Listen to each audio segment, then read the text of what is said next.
Thank you. That is the perfect question for the Culture Week episode of Ask Me Anything. If you don't mind, I'll just restate what it is that you said. Should my company values change over time? And if so, how do I know when I need to revisit them? Like I said, perfect. Thank you. Firstly, let's get clear on something here. When we're talking about company values, we're talking about your company espoused values. Yeah? Okay. What an espoused value is different from a brand promise. It's different from personal values. Espoused values are those that you're holding as an organization to set the expectation of how you show up as a team on your best day. They are aspirational. They are inspirational. They are absolutely not superfluous or inherent. They are well-defined and they inspire the best in your team. Okay? So the first thing is, if they're not that, then now is the right time. So yes, you need to update them, you need to revisit them, and now is the right time. This is the first thing. But let's look at, there are some typical times, and let's pick 5 to talk about that mean it's time to spend some dedicated time to revisiting these. The first is when you recognize that you've had significant company growth, and that means that there's a decrease in leadership face time. Yeah? Okay, we'll come back to that. We'll come back to 3 of these, I think. The second is that there has been significant change in society, in the market, environment. Think about things like COVID, right? They cause a need to transform. The third is that you've recognized, and it's kind of harps to that first point I mentioned, that your existing values have become inherent or they're irrelevant. We will talk about this one. The fourth is that you've received a lot of feedback, team feedback on the culture code, and it reflects something different than what you've documented. And the last one, it's obvious, is if there's been a company acquisition or a merger, so there's a merging of cultures. Yeah, do any of these spark? Yeah, I thought they might. All right, let's dive deeper into 3 of these, right? So the first one is the one we see the most, and that is where there's been significant growth, fast growth, whatever it might be, and the leadership time, face time has decreased, yeah?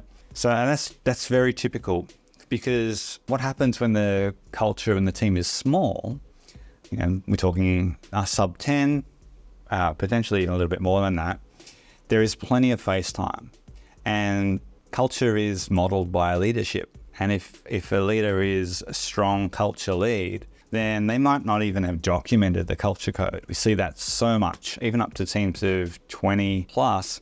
But what happens is that becomes first of all, it becomes super exhausting for the leader, because you can't go anywhere because you are the glue for your team. Right, that's the first thing, right? But let's say you recognize that and you want to do something about it. The challenge is that if you haven't documented it and that face time is decreasing, you get team members slipping into the fold who shouldn't be there because they're not aligned. You haven't actually got this documented code, which means you can hire and develop based on culture fit.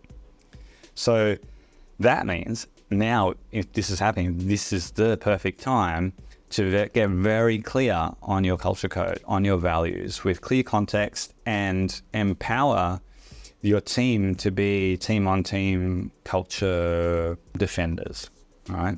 So that's the first thing. So less face time because of company growth. That's the main thing. The second thing is when there has been significant change in the world, right? Marketplace, society, environment.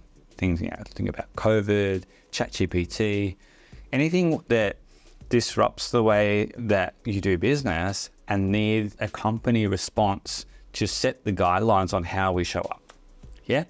Culture is living and breathing, and change happens. So you need to transform. The transformation is your response to the change in the world. So whether you need to revisit a value in the context to ensure that it deals with working from home or working with technology or whatever it might be, if there's no guidance for the behavior and it's a significant thing for your business, then you're going to have a problem. So now, if that's happening and you haven't done it, that's the trigger for you to revisit it. The thing is, when you do respond like that, it gives your team confidence that you are thinking about them and you've got their best interests at heart in guiding them on how they need to show up. So you do stay relevant. Your culture code stays relevant, right? especially if you're looking to attract the new, more culture-focused employees, millennials and the likes, right? Where they're looking for fit. So if you're not relevant, they're going to see that. So the third one is about that irrelevance thing, right?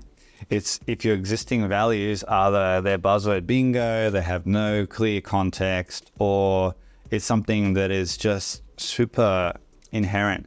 Sometimes we see values like trust, integrity, right? Honesty. Those, in my opinion, should be default in doing business. So having those as a value set is a waste. They're not inspirational or aspirational unless you've got a really bad culture to start with and you're trying to fix it. We talked about a spouse. If there is so much dishonesty, if there's so much distrust, if there's so much bad quality, and we're transforming this company where it's like, now we need to aim at this because we don't have it, then yeah, go for it. But otherwise, it is about revisiting, and we recommend an annual pulse. What's going on in the business? What is inherent? What is no longer the focus, but what is the focus? And how do we set the context for living that best version, performing that, showing up for each other, team and market that way, all right? So your values should always be fresh and relevant. They shouldn't be happy clappy. We're not here to go, hey, that's awesome. We're here to be the best that we can, to perform the best that we can, be aspirational, set these expectations for high performance. Yeah.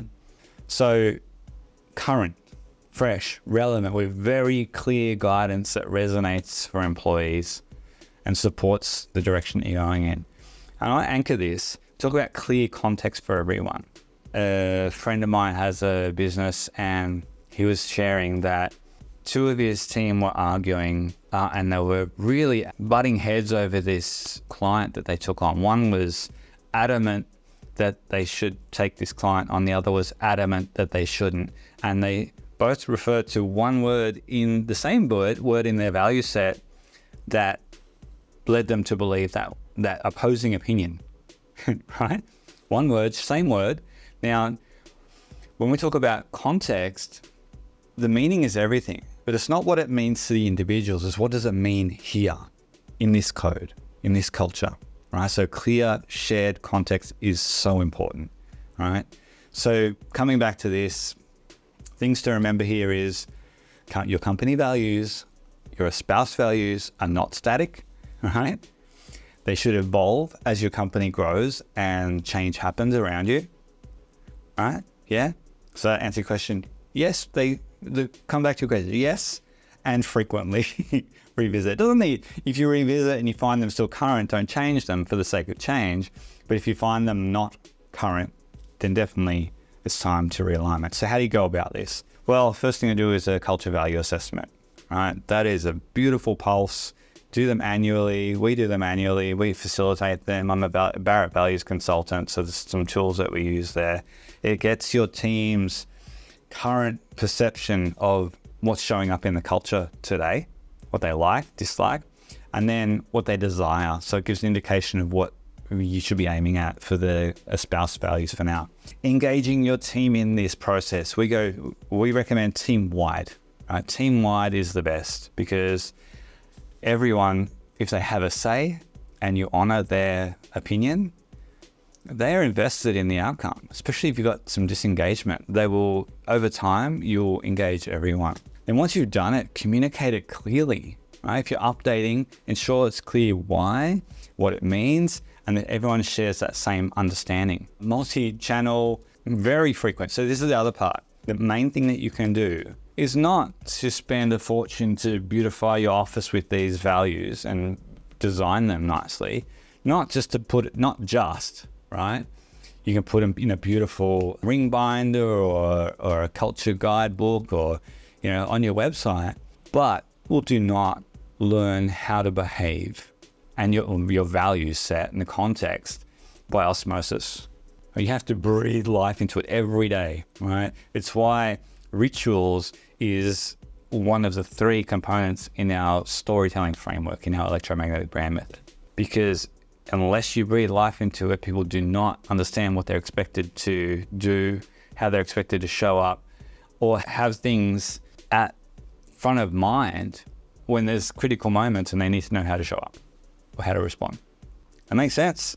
Basically, you want your team to live and breathe your culture code. Otherwise, what's the point? Cool. All right. And definitely we're here to support you. We love culture. We love values. I said I'm a values consultant. Your culture is your brand. It's how you show up in the world. It is the experience you create for everyone, and your values guide the behaviors. All right. So now is always the right time to revisit your values.